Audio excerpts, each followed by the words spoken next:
ગાંધીનગરમાં મુખ્યમંત્રી નિવાસસ્થાને આજે પાર્લામેન્ટરી બોર્ડની બેઠકનો બીજો દિવસ છે। બેઠકમાં પાર્લામેન્ટરી બોર્ડના સભ્યો મુખ્યમંત્રી નિવાસસ્થાને પહોંચ્યા અને ભાજપ પ્રદેશ પ્રમુખ કેન્દ્રીય મંત્રી CR પાટીલ સહિત નેતાઓ નિવાસસ્થાને પહોંચ્યા હતા।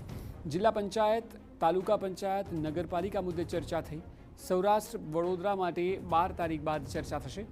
વડોદરા અને સૌરાષ્ટ્ર હોદ્દેદારો નામની ચર્ચા વડાપ્રધાન પ્રવાસ બાદ થશે। આજે સુરત અને ગાંધીનગર જિલ્લા સહિત 5 જિલ્લાની ચર્ચા થઈ રહી છે।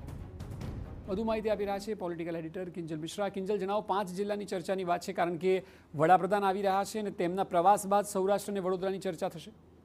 देखो, वडोदरा અને સૌરાષ્ટ્રની જો વાત કરવામાં આવે તો વડોદરા અને સૌરાષ્ટ્રને બાગાત રાખવામાં આવ્યા છે, કેમ કે વડાપ્રધાનની ગુજરાત મુલાકાતની અંદર જામનગર, સોમનાથ અને વડોદરામાં મુલાકાત છે, તો સ્વાભાવિક છે તો ત્યાં જે સંકલન છે એક કાર્યક્રમને લઈને ચાલી રહ્યું છે। તે સિવાય પાર્લામેન્ટરી બોર્ડની અંદર બેઠકની વાત કરવામાં આવે તો આજે 5 જિલ્લાઓ છે તેની પર આજે સમીક્ષા છે તે કરવામાં આવશે।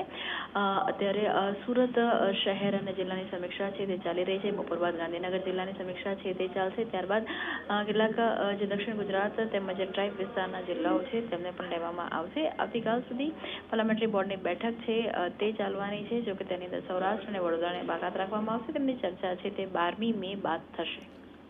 જી બિલકુલ, આભાર સમગ્ર માહિતી બદલ।